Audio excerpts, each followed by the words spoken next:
जब महात्मा बुद्ध और ऋषि कश्यप जी के बीच में धर्म चर्चा हो रही थी, तब महात्मा बुद्ध जी ने ऋषि कश्यप जी से पूछा कि आप मानते हैं कि दुख सत्य है? अगर दुख सत्य है तो उसका कारण भी होगा। बिल्कुल। तो अगर हम इस कारण को ही दूर कर दें तब दुख अपने आप समाप्त हो जाएगा। बिल्कुल।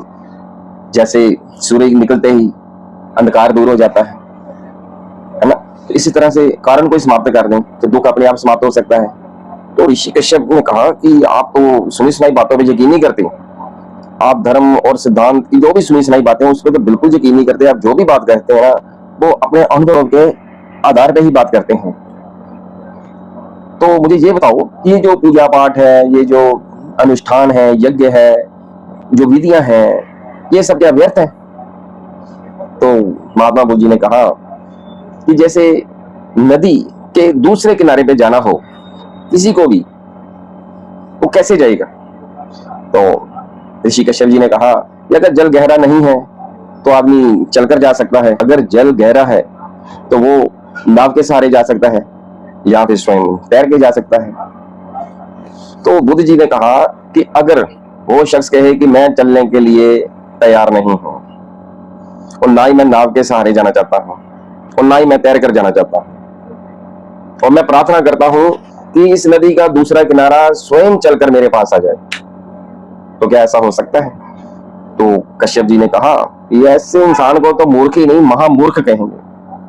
तो इन्हें कहा अगर इंसान अपनी बुद्धि विवेक का सहारा नहीं लेगा और विवेक से अंधविश्वास को और जो भ्रांतियों को अज्ञानता को जब तक वो समाप्त नहीं करेगा तो मुक्ति और आनंद के दूसरे किनारे पर कैसे पहुंचेगा?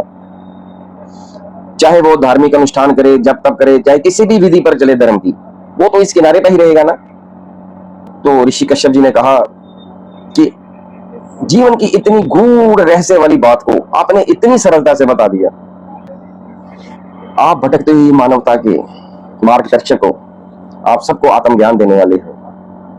तो ऋषि कश्यप जी ने उसी वक्त कहा कि मैं आपका शिष्य, आपका अनुयायी बनने के लिए तैयार हूं। तो इस वार्ता का ये सार निकलता है कि हमें अंधविश्वास, अज्ञानता, भ्रांतियां, इन सब को मिटाने के लिए अपने विवेक का इस्तेमाल करना होगा। महात्मा बुद्ध जी ने यह कहा है कि ध्यान और विवेक से हम स्वयं को और इस संसार को भली भांति समझ सकते हैं। इसलिए हमें बुद्धि, विवेक और ध्यान का अपने जीवन में इसी चीज का आश्रय लेना चाहिए। यही परम अनमोल धन है। धन्यवाद।